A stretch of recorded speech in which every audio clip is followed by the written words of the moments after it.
Hi everyone, it is day 48 of my live 77-day video challenge, and I'm just going to continue on with my story. I was talking yesterday about how I got the job with Delta Airlines, which now that I look back was quite an amazing feat, really, because a lot of people actually do apply.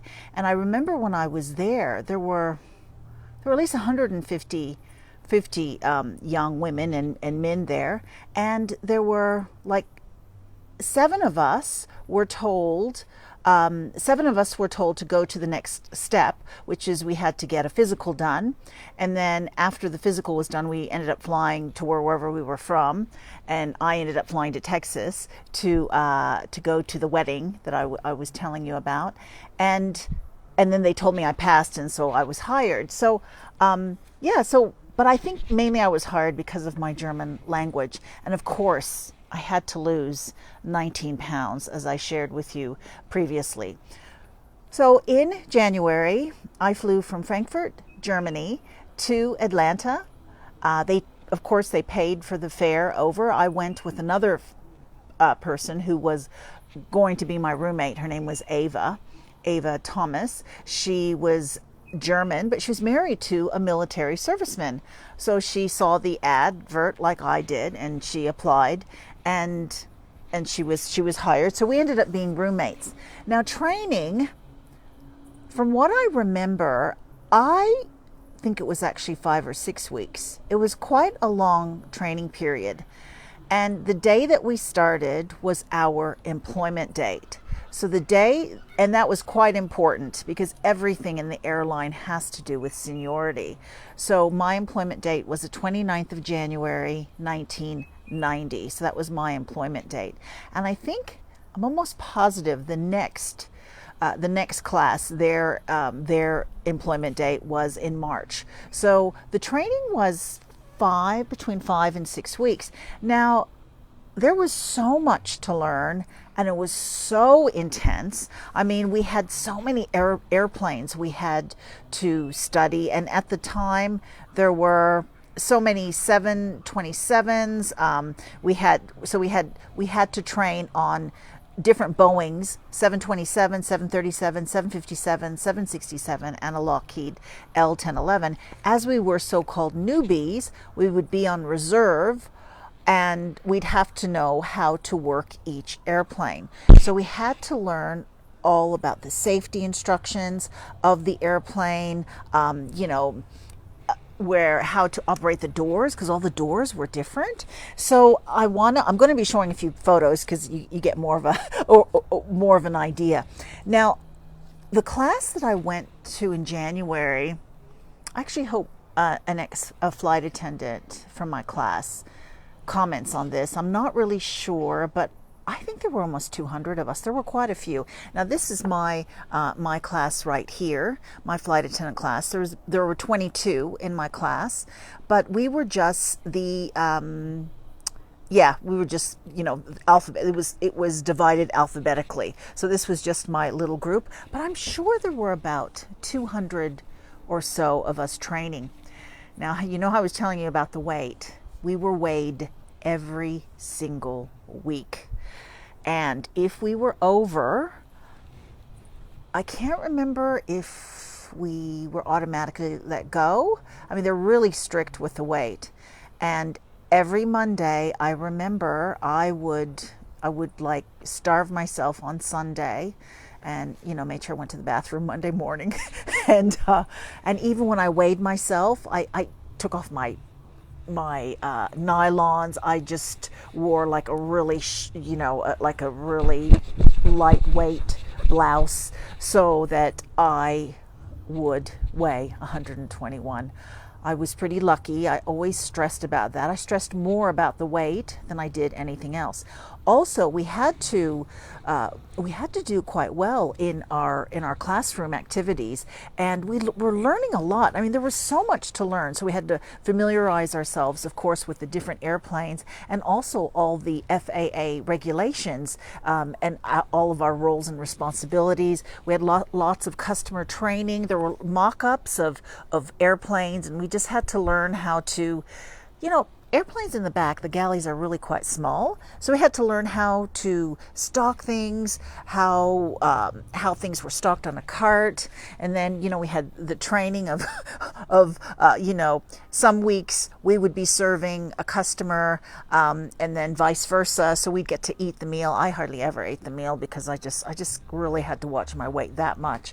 But the main part was, of course, we had to learn, of course, the safety and emergency procedures were very important. So here I am doing a drill, and it was pretty much here. This kind of explains it more. Where I'm in the brace position.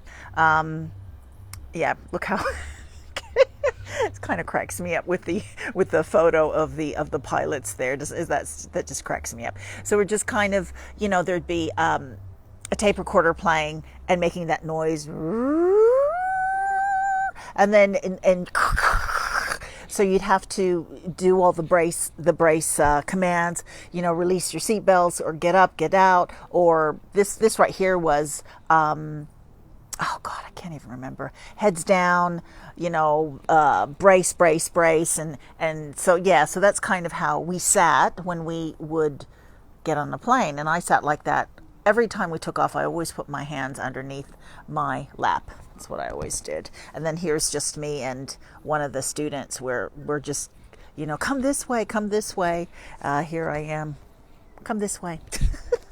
And then, of course, we had mock-up sort of planes where we'd have this. Here's the slide, one of the slides, and the cabin. I actually didn't like that. There was one particular week where the cabin would get smoky, so we'd have to, and you couldn't see anything. It was quite scary. I mean, we knew it was training, but it was quite simulated, and I thought it was quite scary. So this was that particular exercise. We'd fill up the cabin, the simulated cabin, with smoke, and we'd have to work out, where all the equipment was, the flashlight, and then, we'd have to jump on the slide and do that. And then the one activity that I thought was the hardest was the swimming one, where we had to, where the slide was inflated, and we were in the water, and we had to kind of push ourselves up into the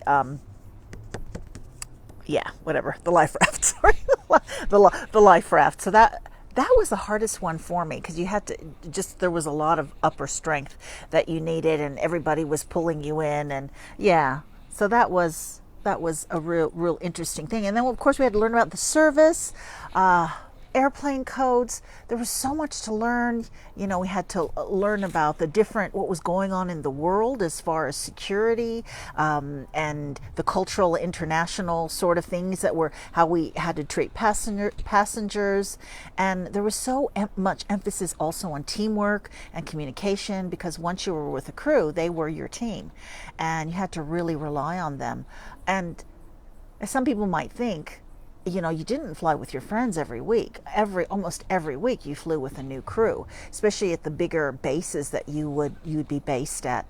So I just want to show you a picture. These were my trainers. And I hate this, but I can't remember their names. But those were my trainers. And they were lovely. I just remember them being really, really nice. So that's a little bit of the training. It was pretty stressful. I think the most stressful part was the weight for me. Of course, we had to pass the tests, get at least 90% on the tests. There were quite a few of us going through training. I don't really remember too many people leaving. There may have been one or two who missed their boyfriend or girlfriend. But for the most part, I think we all got through. But the weight was a big deal for me. I had to really, every week, because they weighed us every single week, and it was really strict. If you were 1 or 2 pounds over, I can't remember if they kicked you out right away, but you got a warning. So maybe 2 times in a row you were out. So they were very strict with the weight. Thank goodness they got rid of that in the mid sort of 90s. They kind of got rid of that and realized just if a person was strong enough and was able to be fit. So I thought I would just share some of the training. I've got a lot more to share because a lot lot of things. There were so many things we had to learn, but of course I won't tell you everything. But I do want to share the airline city codes, which some were quite funny. I would like to share that tomorrow, and also the language that we used amongst the flight attendants. Some of the words and the slang, the airline lingo we used would. Some people would look at us like, what are you even talking about? Deadheading? What is deadheading? So I'm going to explain a little bit of the airline lingo tomorrow. I can see that someone's watching. I don't know who it is, but thank you so much. I'm so grateful. I do like it when people watch it. Leave me a comment. I love comments. If you have a question about the airlines, that'd be great. And if you were a flight attendant, let me know how long your training was. I think ours was 5-6 weeks. I'm not really sure. Delta's was. So let me know. And let me know if you did go through training, if the wait was an issue for you, because it was definitely an issue for me. Yeah, thank you so much. This is day 48 of my live 77-day video challenge. I'm more than halfway there. I'm so excited about this. This is Heart and Soul with Evelyn. Until next time.